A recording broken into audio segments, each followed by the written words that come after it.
Here on KGRA Radio, welcome to the Richard Dolan Show, where every week we fight the good fight. Greetings. We now move on to part 5 of the remarkable series of discussions that I have been having with JFK assassination researcher Philip Lavelle. Philip's depth and breadth of knowledge on the assassination of President Kennedy is evident throughout these discussions. And, although he's never published any of his research, he has conducted quite a few interviews and done a tremendous amount of legwork on this subject for years. He knows it as well as anyone, it seems to me. We got together for a very, very long conversation, and what you are hearing is the result. The first 4 parts have already been released. Part 1 provided deep background on Lee Harvey Oswald. Part 2 covered the summer of 1963, right through the fateful day of November 22nd, 1963, in which it became clear that Oswald was completely set up. Part 3 covered the dramatic fight over the president's body, something that hasn't really been discussed, or at least doesn't seem to get discussed very frequently, but wow, was that an eye-opener. And Part 4, well, that's the travesty of the autopsy itself. What a horrible miscarriage of justice that was. It was clear that President Kennedy was struck by quite a few bullets, that this fact was deeply covered up, and that his assassination had been in the works for some time. Now, in Part 5, we take the story back to Lee Harvey Oswald. His obvious knowledge that he was in trouble, what exactly happened to him in the aftermath of the assassination, the shooting of police officer Tippit, the movie theater, and most critically, the other Lee Harvey Oswald. That's right, because there was clearly an impersonator who was trying to be noticed. And finally, we discussed the person of Jack Ruby, who it turns out knew Lee Oswald very well indeed. There's even more to this segment than that, including a very interesting and unexpected witness who turns up. And there's even an indirect connection to Roswell and Area 51, although not in the manner that you probably think. But all in all, there's a lot to unpack in this episode. And of course, we still have a lot more to cover after this, including interesting dirt on President Lyndon Johnson, and, of course, the infamous Warren Commission. But that's all for later. For now, please join me and Peter Lavelle for Part 5 of the JFK Sessions, Killing Oswald. Is this a good time to switch back to what happened with Lee Harvey Oswald? Yeah, let's go back there. Right. Yeah. So he's still at the Texas Book Depository. He knows something bad's going down, and he leaves. Yep. I guess, right? Yep, he does leave. Because he knows he goes out. He's going to be the target, right? He has to know, I would think. Yes. Judith Barry Baker thinks that he knows by September 26th that he's getting set up. Okay. Now, I can't say that for sure. That's right. What she believes on what he told her. But he said, I have no place to run and no place to hide, so I can just do my best of what I'm doing here to see if I can help things out as much as I can on my end, because there's no stuff. What they told him is... He's 24 years old. That's a lot of presence of mind for such a young person, it seems to me. He's very sharp. He was many times using the phone on the second floor of the depository. So for him to be on the second floor and not to be outside with the rest of the people at the time. He could have just gotten the heck out of town, gone off, get a cabin in Montana and just hide out. I don't know. He didn't do that. Yeah, what they told him was going to happen that day probably didn't happen. They were going to do a simulated that's the thing, we don't know what they told him, right? But once what did happen, his instructions were to get to the Texas School Book, to get to the movie theater. Yeah. And because he wasn't prepared for what was going on, he stopped back at his rooming house, but smart enough not to have the cab drop him off there.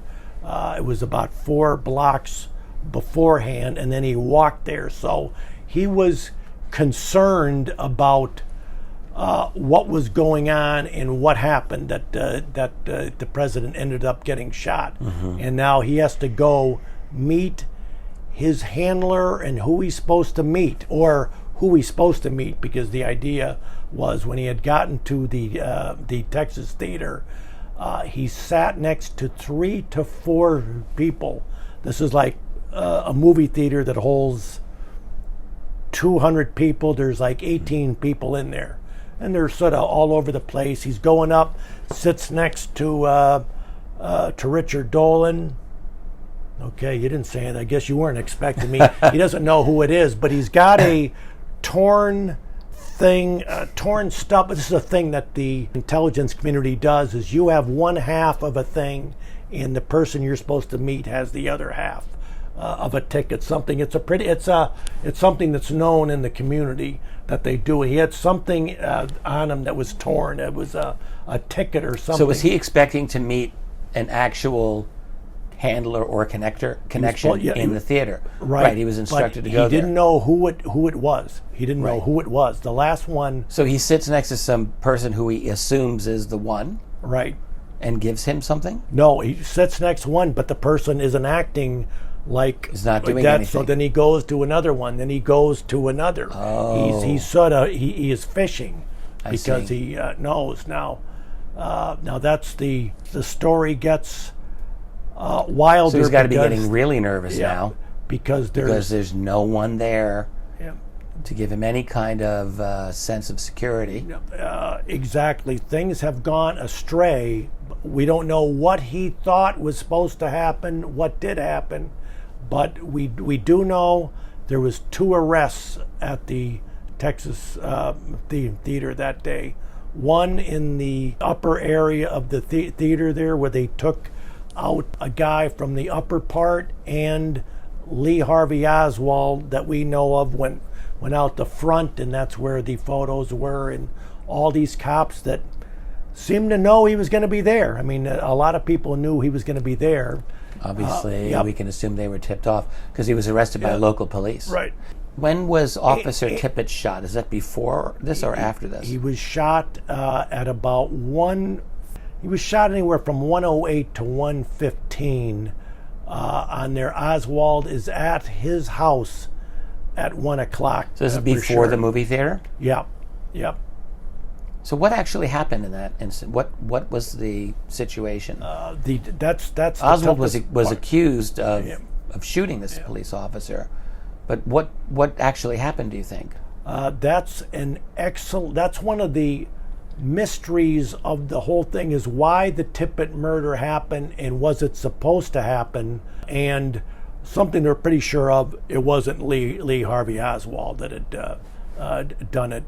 We do know one of the Texas theater guys, the guy I think that sells the popcorn, he sold popcorn to Lee Oswald at about 1:05 to 1:07 p.m. He says he was there, was before the movie. I definitely sold the popcorn to him. According to the Warren Commission, he's on his way to the scene to kill Tippit about 1.5 miles away from the theater there. Well, that would be impossible, obviously. Yeah, impossible. So is the murder of Officer Tippit just a random occurrence that was then used to just pile on to Oswald? No, it had to be part of this thing. But Tippit was acting odd, strange. Tippit was somehow involved in this thing, or they had Tippit involved in this thing. He was not in the area where he was supposed to be. Conceivably, he was a security risk at this point? Is that... I guess no one knows. Yeah, we do know he was not supposed to be in the area of the Oak Cliff at the time. He was not assigned there. He was where he wasn't supposed to be. He went on radio silence for a few minutes. They know he stopped at a record store where he stops frequently to use the phone. Went in real quick about 5 to 1, was trying to call someone, couldn't get it, and left in a hurry, and was acting completely strange. He appeared to be waiting for someone to come off an off-ramp right near that store to be meeting someone. We do know that Mrs. Roberts, the landlady of Oswald, said Oswald came in at exactly 1 o'clock. And she said, hey, there's the president's been shot. He went back to his room. He just mumbled something. Went back there, apparently got his gun at the time. And at 1:04, she said she had heard toot toot and looked outside, and there was a police car outside her place that had the number at least 0 on it. Now, Tippett's number is 10. And we don't know if that's Tippett. We don't know, but there's a police car out there. Oswald comes out of his room, goes out. Now this time the police car's gone. Whether it went around the corner or not, the last time she sees... So the police car came to the door, but no police officers came in. Yeah, they didn't come in. They come just up to the door. Tooted outside the door. So there was they honked the horn? Honked the horn outside. That's an unusual thing. Yeah. For a police car to do. Right, yeah. The president's just been shot.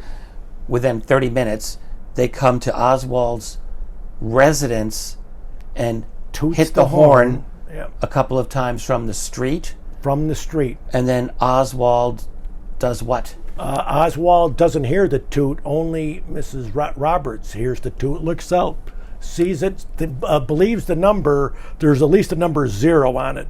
It happens to be Tippett's is 10.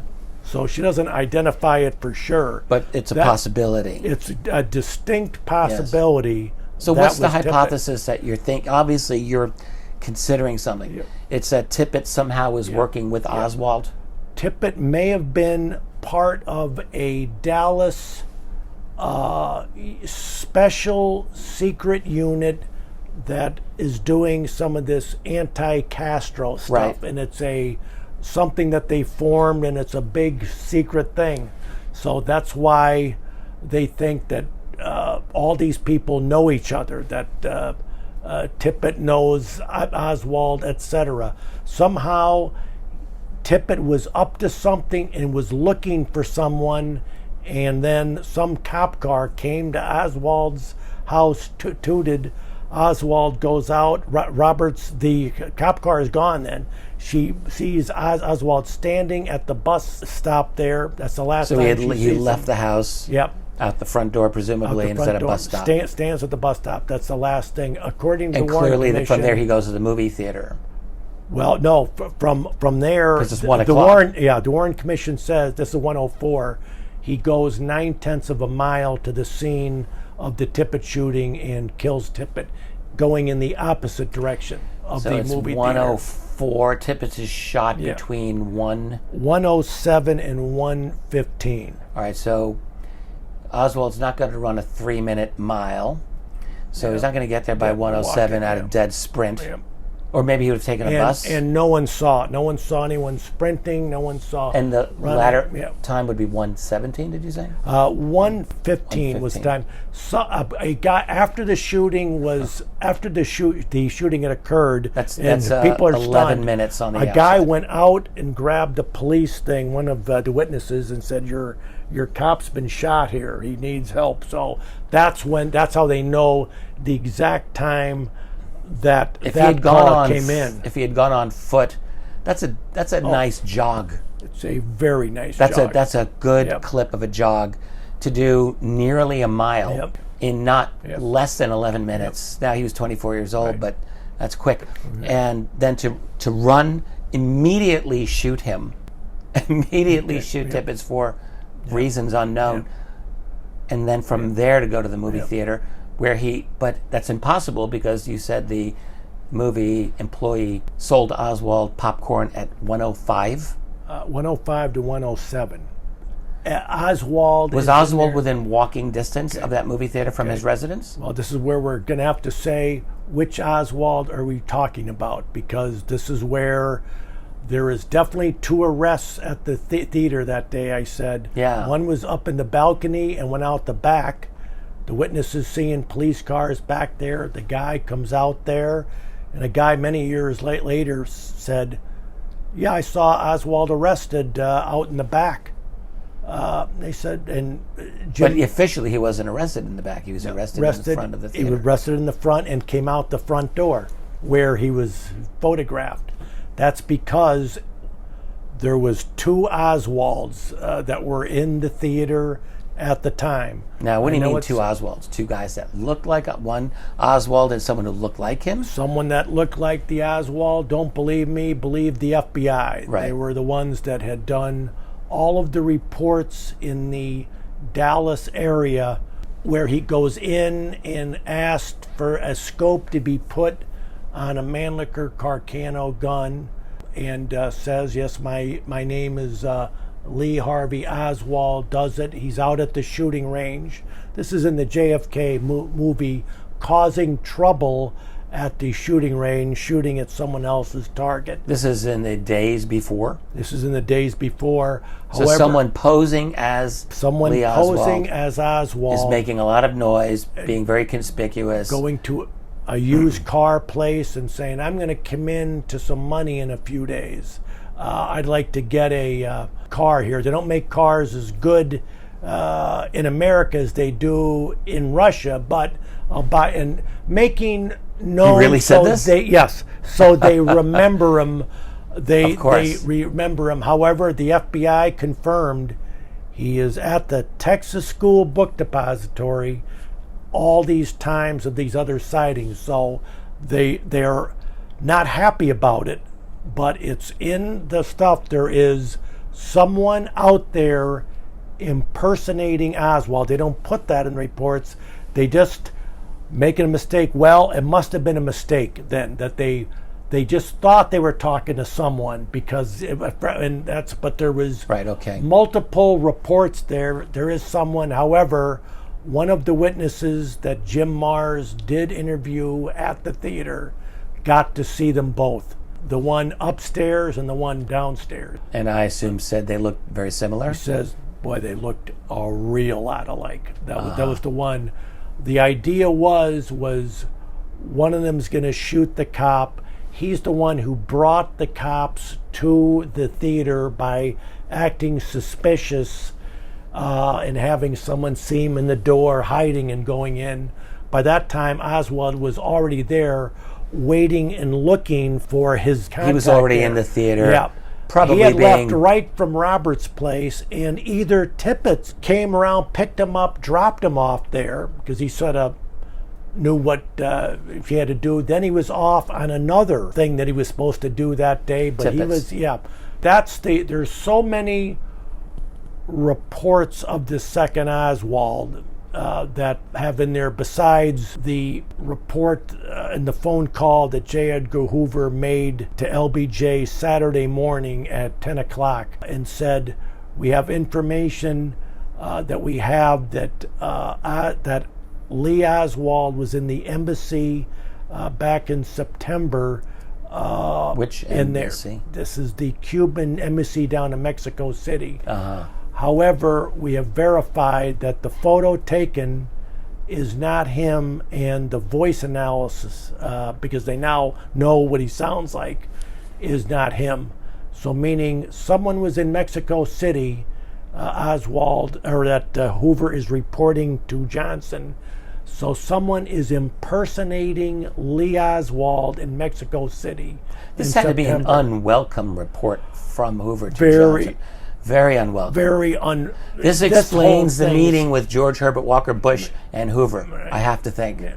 Can we get to that in a minute? Sure. I'm not sure where you're going with that, but I'll give you my take on it in a minute. The impersonating of Oswald in this case is all over the place, and I may as well go into the story that I have checked out in the documents myself because it's so wild. Yeah, this was done during the Warren Commission. Remember, they were doing a whole bunch of stuff. All these leads doing stuff, throwing them in a pile there, and then they were doing the Warren report. This stuff is all being found. This is called the second investigation in the 70s went back over what's called the Wise allegation. Wise is because Wise is the name of a reporter in Dallas at the time. That was a news reporter that was known that would later become the mayor of Dallas, and also saved the Texas School Book Depository from being torn down because he wanted to keep that as a thing, as a side note. But this Wise was going out to the Mexican restaurant out in the Oak Cliff area about a week after the assassination to give a business talk that they do to some, the business people that were there. And what he didn't know at the time was on the day of the assassination, the guy across the way that worked in a automotive store from the restaurant there at, I think it was Max Automotive, was watching a suspicious thing happen about 2 o'clock on the day of the assassination. Cars were going by, and police cars and all this. They were figuring, oh, this has to do with the assassination. Cars going up and down the place. But he sees this car pull into the restaurant and be hiding over to the side like he's hiding. So thought he better goes over and checks. Goes over, looks real carefully at this guy that's there alone in the car. He has the window down, gets a very good look. It's daytime, 2 o'clock, and thought, if this guy has anything to do with the assassination, I'm in danger. He goes back. He tells his boss of this story, and his boss says, boy, that is interesting.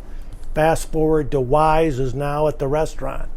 And this guy's, I believe his name is White, the one who went over to check there. His boss goes to the restaurant and is giving the talk. And because the assassination just happened, they decided to talk about the assassination. So afterwards, the guy goes up to and says, I wanted to tell you about this very interesting thing that my employee, but he doesn't want to get involved in this because he's a little concerned, because he was there at 2 o'clock in the afternoon and sees this guy. And then on the news later that day, he says, that's Lee Harvey Oswald that was in that car. He was in the car alone and stuff. He just doesn't want to get involved. So, at 2 o'clock in the afternoon? At 2 o'clock in the afternoon. How would that be possible? How does that make any sense? How many Oswalds? It's the other Oswald. Correct. And it gets much better. It gets much better. So this other Oswald, who's obviously working for the whole thing, is just cooling his jets, hanging out in a out-of-the-way area. Wise comes back and says, can I talk to your employee? And says, yeah, sure. And starts to talk to the guy and says, so this is what you saw? And you said you saw Lee Oswald on the TV and that it was him, but at 2 o'clock he was getting arrested and taken out of the Texas Theater. I'm sure it's him. He says, God, it's a shame you didn't get the license plate. And he said, oh, but I did. You did? He says, well, I mean, he's a news reporter. I know the FBI guy good. Can I go and have this checked out? I have to tell him your name and stuff. Yeah, I will. So he goes. The FBI guy that's out there, his name is Brown, by the way, and they said, okay, well, better go check this out. The car, there was a description of the car, a red car or something, but he had the plate. They go and run the plate, and then they go out to one of those Texas towns very close to Dallas. Forget Irving maybe or something. Irving, maybe. I think they're out there, and the FBI goes out and speaks to. It is the wife that answers the door and says, "Oh, my husband isn't here today because we have a report that your car. Now, this is a different car here, but we have a report that the license plate of your car was seen at 2 o'clock out there, and I don't know what that's about." And says, "Well, I mean, do you know where your husband was at 2 or 3 o'clock on Friday?" I know exactly where we were. Where? We were with Mrs. Tippett. We're very good friends with the Tippetts, and we were over at her house for a couple hours consoling her was killed. after the husband killed, because we're such good friends. So So her husband, who's a dead ringer for Oswald, or no, the car was being used. The car was being used. This guy, the investigation turned. Now, the Warren Commission knows all of this, and this whole thing, as far as the Warren Commission is, it's Off the dropped. limits. It's now dropped, and now the second investigation is now picking this ball up. But let's just pause here, because so what it seems like is that the Oswald lookalike, could he have been the one who killed Tippett? Let's say maybe he's the one, but he takes the car of this family, the friends of Tippett. How would that have happened? Because we're going to find out what the husband does. Okay, sorry. The I husband, you. because things got dropped in '63, it's fine.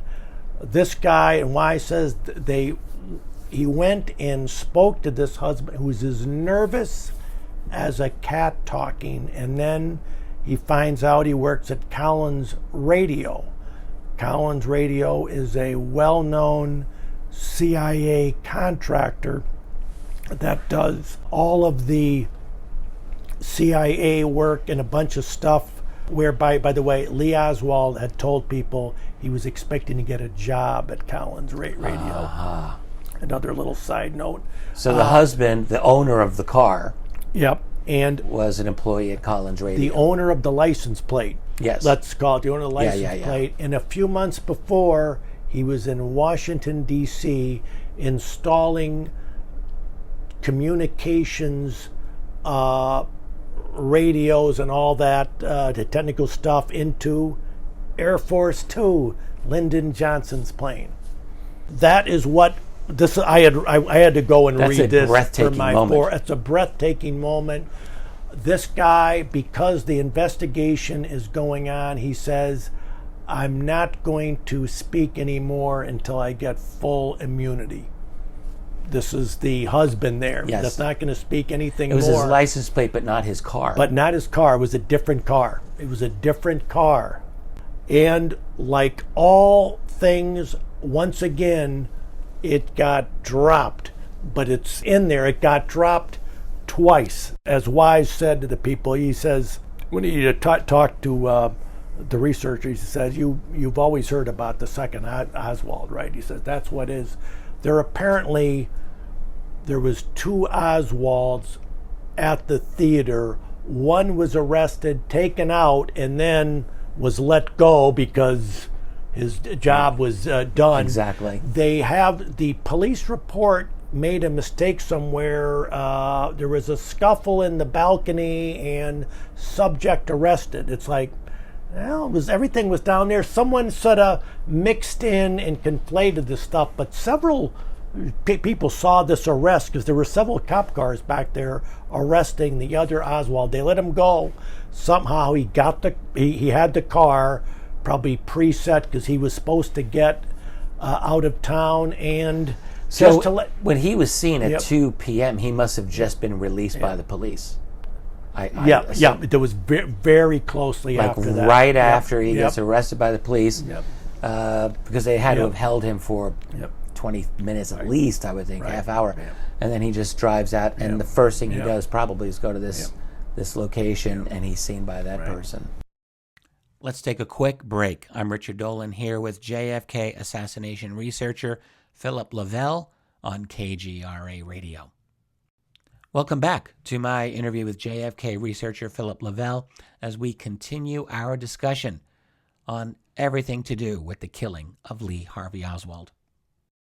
And the my story gets weirder because this Oswald is seen again on a military CIA transport about an hour and a half later by a guy that tells a story in the early 90s, of which he is going from one, he's in the military, so something you can just hop planes if you can, that they're going from place to place, and he picks up a plane.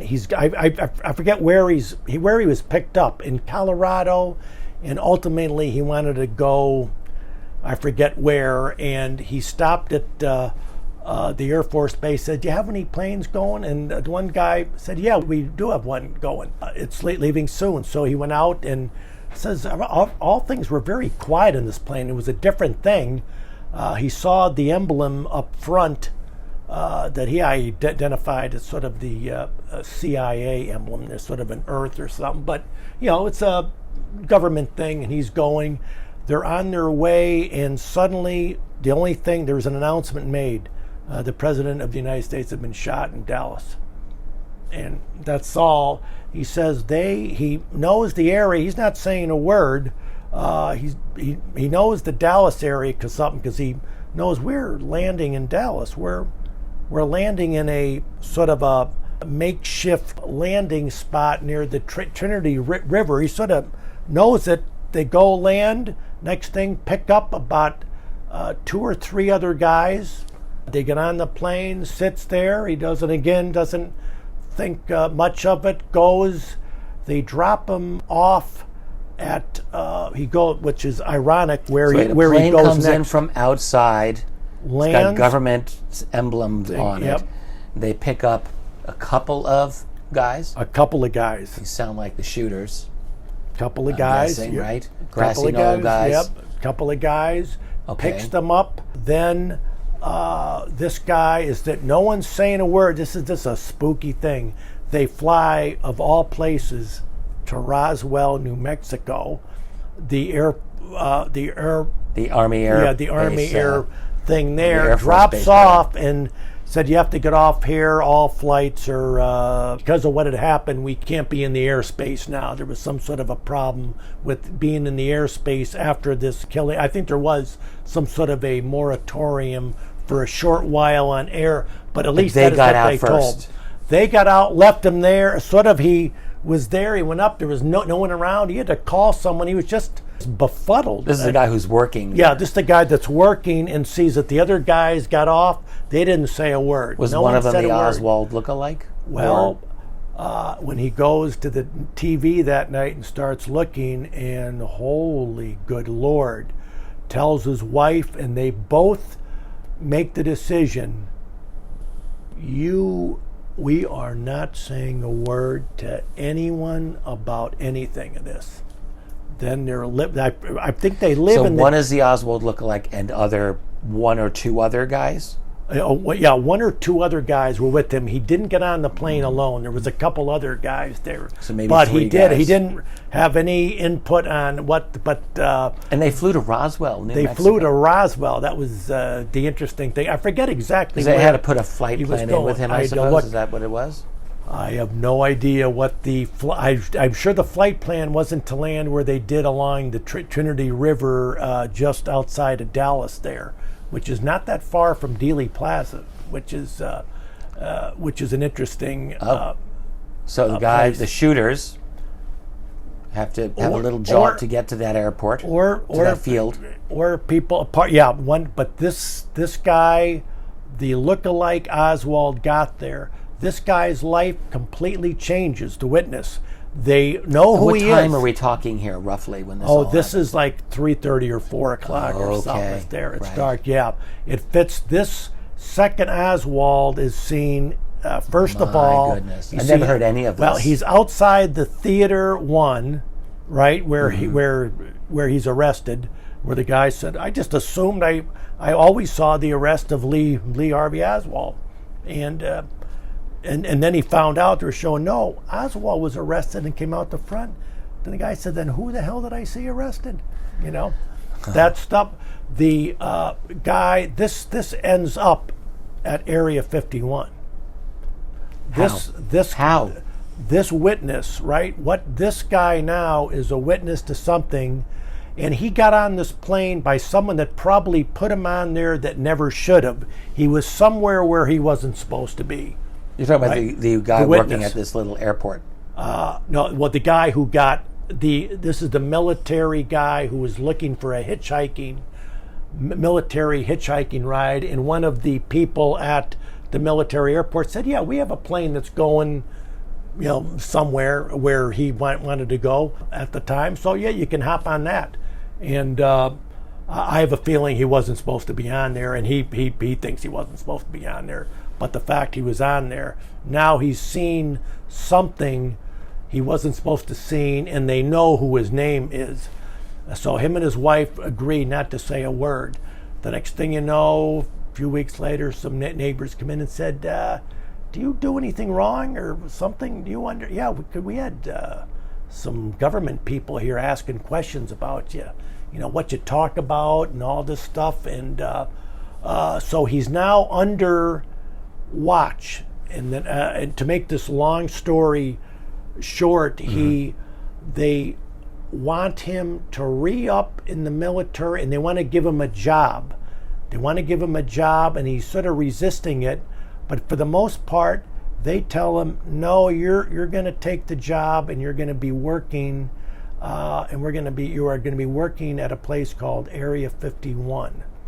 When did he tell this story? In the early 90s, and documented it. I had heard the whole story, and boy, does it sound spooky but correct. I mean, this guy. He wasn't just telling to make sure anyone. I'm following because I missed. He's not the guy who was working at this little airport. He was someone who just observed the It's like scene. if I went out to. He was there. He was at this little airport and observed this whole thing happening. No, he got on. He was on an the airplane. flight with the Oswald lookalike. He was on he was a hitchhiker. He was a military hitchhiker. I'm surprised that they allowed him on. Well, that's the thing. Someone put him on there that probably, I'm sure that they weren't expecting anyone to show up and to say, hey, I want to be a hitchhiker on a military flight. He was just an unexpected. Totally unexpected. They couldn't deny out it, of I the blue. I mean, it would have looked. I mean, that's the thing. What they may have been told: get up in the air, do your stuff, and we'll give you the orders what you're going to do. And then they may have said, okay, we want you to land. And they may have been giving him orders in the air that he didn't quite know what he was going to do.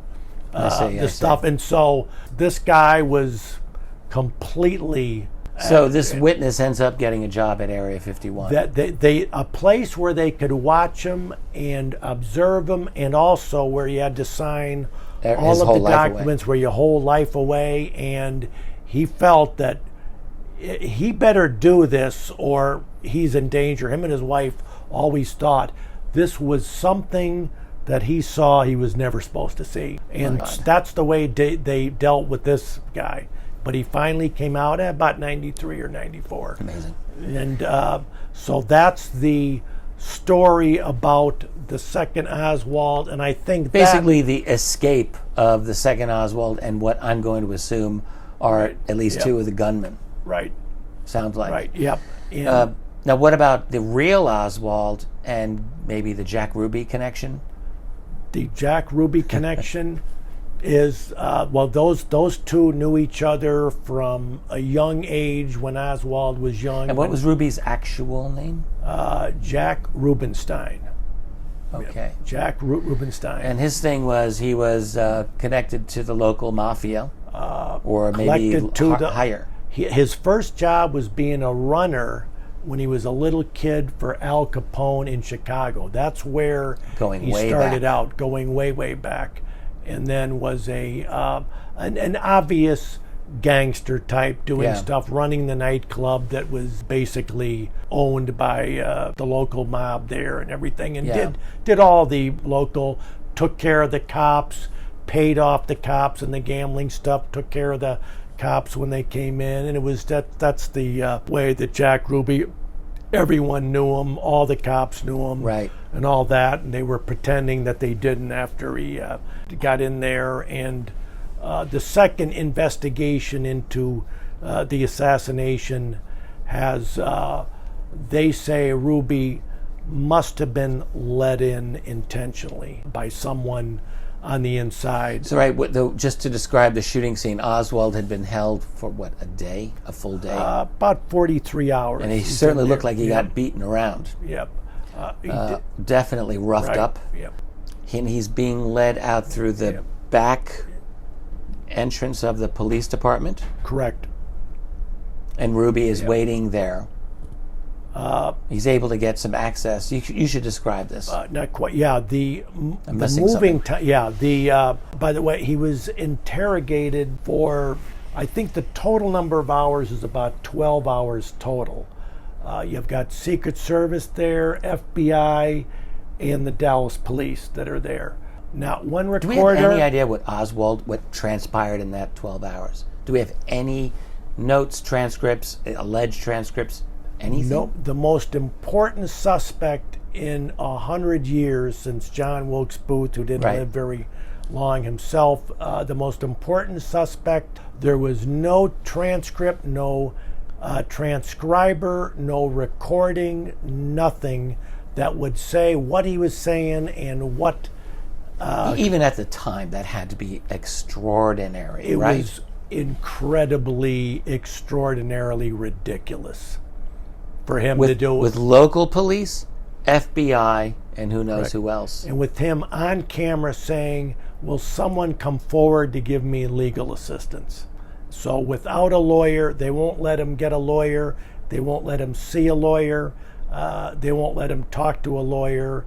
And they won't put on the record what he's saying. That's unbelievable. Yeah. On the morning of the shooting of Oswald, the second shooting, the big thing, he was supposed to be transported. This is news that they put out, that he was going to be transported at 10 o'clock in the advertising morning. To the world. Yes, advertising to the world. One of the cops that night, Saturday night at the police station, says a phone call came in. He recognized it from Jack Ruby, stating that someone's going to be trying to shoot Oswald tomorrow. He said, I could recognize the voice. It was Jack Ruby, but they didn't do anything. The thing was set forth. So wait, what's Ruby's purpose here? To warn, or to warn the police don't get in the way, or to warn the police to protect Oswald? To do something to keep him from doing what he has to do, because he's almost having a nervous breakdown from Friday night until this time, because I think the original plan he knew Oswald since he was a child, to shoot Oswald at the theater. This was a cop killer. Of course. Oswald was very smart, and he said, I am not resisting arrest in the theater to prevent them They came from shooting him. Here's the movie screen right here that's up in this area. Here's the people out in the movie theater. Normal movie layout. The guy who recognized in Oswald coming on the street and acting suspicious and drawing attention and hiding. Oswald. The fake Oswald, and who snuck into the movie theater. He's with the cops because he's going to point out who this guy is. They walk out onto the stage of the movie from the screen, from the back, from behind the screen area. They're out on the stage looking out at the people in the theater. There's only about 18, and of course, like all good cops, they didn't get the names of any of the people that were in the theater at the time that were witnesses, so we don't know any of them. They are now looking. He points to Oswald and said, there he is. They now start coming down instead of... And you have to ask the logical question, even officially, how did they know to look for Oswald? How did the Dallas police know to look for Lee Harvey Oswald? That's a very There's good absolutely question. no logical reason unless they were tipped off by... there's no one who saw Oswald as a shooter. The district attorney was there within, well. We're talking 30 minutes of the shooting. And there's been a cop killed, there's been a president killed, but and they're they know to go to about the movie someone theater. someone that snuck into a movie theater is essentially. Officially by the way, speaking, it's all ridiculous. These people, they moved slowly up, stopping at each person that's already sitting there. And this odd thing is going on. Instead of going right up to Oswald, because here's where the door is out here, they were giving him a chance to make a break for it. And I'm sure at least one or two of the cops that were in that group were in position to shoot. Signed the position. And Oswald when they came up, he said, "I am not resisting arrest," is what he says, and there was a little scuffle. And they were not able, and because there were witnesses as well. Right. There was too many people there, but especially he never made the break for it, and that was the idea. So fast forward now, the interrogation. He's there for 12 hours. No record of it. That's astonishing. No, that's unbelievable. I mean, it's just mind-boggling. Yep. So what else happens here? Well, the thing about Ruby, what they always thought was the time to bring Oswald down and to get him from the basement and to take him out. There's 70 police officers around. If you wanted to protect someone, you surround him. Instead, leaving a cone there. The reason they brought him down at 11 o'clock or thereabouts as opposed to 10 when he was supposed to is because someone wasn't there yet. Jack Ruby wasn't there yet. Until the word came, someone said there was a knock on the window, meaning he was an hour late to the party, and it wasn't until Ruby got there. He had just gotten there when, okay, time to bring Oswald down and out, and that's where they bring him fully out there. So we can assume the guy in collusion was the chief of police himself, or a very upper level guy. Well, I'm just thinking. Yeah, with the actual chief. There's a difference Dallas between police. the chief. You got Lee Harvey Oswald, the man who supposedly assassinated the president. You got to think that the chief of the police is the guy making this call. One of the lieutenants, I think Lieutenant Stevenson, it was up to here in this whole thing there. He's on up to tape. Here, in other words, with the mafia, with the assassination stuff. Yes. The phone call came into him, and this was on the police recording. And says, "We have the suspect in custody." And he says, "You arrested him?" Meaning is like, you were supposed to shoot him, I mean, that's the way, the inflection of the voice, like, "You arrested him?" That was not part of the scenario here. So they were in a pickle with this thing, and here's Ruby, Oswald demanding to see a lawyer. By God, this whole thing would go south really fast, really bad. There's some other stuff of he tried to call a phone number that they wouldn't let him call, that apparently had an area code and they eventually traced a phone number, someone that was a sort of a CIA type that they thought Oswald was trying to call? Yeah, I mean, it's like whenever, in case of the biggest emergency in your CIA life, if you come in really trouble, this is your trouble phone number that you call. Well, except you got to wonder if that would have done him any good. Oh, it would have done him no good. They burned him by then. Other people, I mean, he had already been assigned the task of being the dead Patsy, and I'm thinking his best bet would have been some random defense attorney who would have been oblivious. I don't know. And Jack Ruby, ironically, dies supposedly after complaining to people that they're injecting him with cancer cells. Exactly. Yeah. Yes, Dr. Mary's monkey. Extreme. He dies of cancer very quick after being supposedly diagnosed. Who knows what the... dead in what, 64? 1967, January of 67, right after the word was that he was going to get a second trial.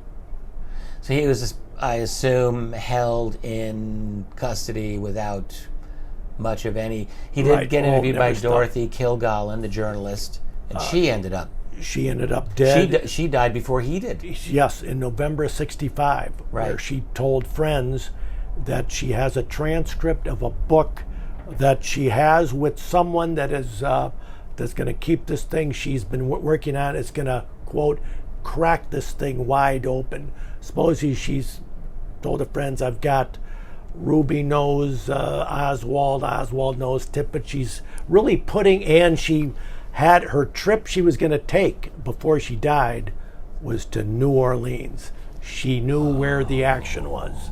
Yes. That's where the action was.